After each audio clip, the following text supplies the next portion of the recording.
মৃত্যুর 40 দিন আগে মানুষ যে 3টি স্বপ্ন বারবার দেখতে পায়, অর্থাৎ 3টি স্বপ্ন যদি কোনো মানুষ মৃত্যুর 40 দিন আগে দেখতে পায়, তাহলে বুঝতে হবে আল্লাহ তাআলা তার 40 দিনের ভেতরে অর্থাৎ সতর্কবাণী তাকে দিচ্ছে।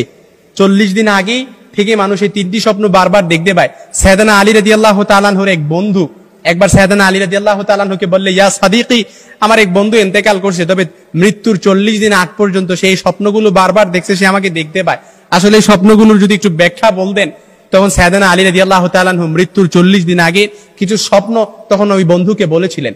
কারণ স্বপ্নের সর্বশ্রেষ্ঠ ব্যাখ্যাকার ছিলেন সাইয়েদনা ইউসুফ আলাইহিস সালাম। তিনি কিন্তু স্বপ্নের সর্বোচ্চ ব্যাখ্যা এবং সর্বশ্রেষ্ঠ ব্যাখ্যা করতে পারতেন।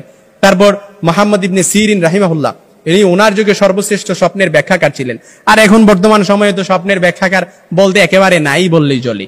স্বপ্ন হচ্ছে, সবসময় মনে রাখবেন, স্বপ্ন 3 প্রকার। একটা হচ্ছে মিনাল্লাহ, আল্লাহর পক্ষ থেকে, আরেকটা হচ্ছে শয়তানের পক্ষ থেকে, আরেকটা হচ্ছে সারাদিন আপনি যে কল্প চিত্র অর্থাৎ কল্প চিন্তা চেতনা যা কিছু চিন্তা ভাবনা করেন ওইগুলো রাত্রিবেলা দেখছেন, ওই স্বপ্নের কোনো কি নাই, ভ্যালু নাই। তারপর শয়তানের পক্ষ থেকে যেটা আসছে ওইটারও ভ্যালু নাই, ওইটা থেকে আল্লাহ তাআলার কাছে সবসময় প্রার্থনা করবেন। 1 নাম্বার যে স্বপ্নটা সেটা হচ্ছে মিনাল্লাহ, আল্লাহর পক্ষ থেকে যে স্বপ্নটা আসে এই স্বপ্নটা অর্থবহ হয়, এই স্বপ্নটা খুব ছোট হয়, এটা শয়তানের মতো মুভি কিংবা সিনেমার মতো হয় না, অনেক বড় লম্বা যেটার কোনো কি নাই, কুল কিনারা নাই, এরকম হয় না। আল্লাহর পক্ষ থেকে যে স্বপ্নটা আসে সেটা কি আপনাকে একটা ইশারা দিচ্ছে, আপনার ভবিষ্যতের একটা ইশারা দিচ্ছে। কারণ স্বপ্ন হচ্ছে এটা নবুয়তের 46 ভাগের 1 ভাগ। আল্লাহর হাবিব সাল্লাল্লাহু আলাইহি সাল্লামের কাছে কিন্তু স্বপ্নের মাধ্যমে ওহী নাজিল হয়েছিল।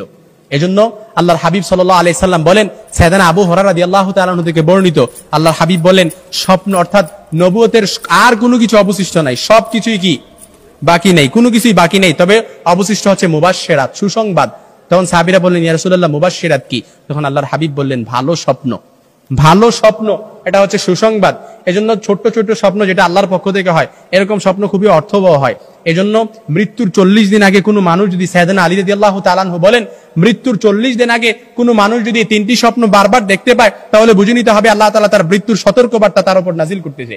এর 1 নাম্বার শর্ত হচ্ছে, আপনি যদি দেখতে পান, আপনি যদি যেই স্বপ্নটা, 1ম নাম্বার স্বপ্ন যেটা আপনি যদি দেখতে পান যে আপনার পূর্বপুরুষ আত্মীয় স্বজন যারা ইন্তেকাল করছে তারা আপনাকে ডাকতেছে, তারা আপনাকে ডাকতেছে, হাহাকার করতেছে, তাদের কাছে চলে যাওয়ার জন্য ডাকতেছে, কিংবা তাদেরকে বেশি বেশি স্বপ্ন দেখতেছেন, তখন মনে করবেন যে আপনার মৃত্যুর সময় গনিয়ে এসেছে। তবে এটাই যে খুব একেবারে বুঝার বিষয় এরকম কিন্তু নয়, কিছু বিষয় রেয়ার থাকতে পারে।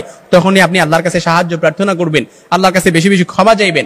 2য় নাম্বার যে স্বপ্নটা সেটা হচ্ছে, আপনি যদি স্বপ্নে দেখেন যে আপনার বুক থেকে একটা পাখি বের হয়েছে আর এটা ছটফট করতে করতে আসমানের দিকে চলে গেছে, সাইয়েদনা আলী রাদিয়াল্লাহু তাআলা থেকে আসমানের দিকে চলে গেছে, তখন মনে করবেন যে আপনার মৃত্যুর সময় গনিয়ে এসেছে।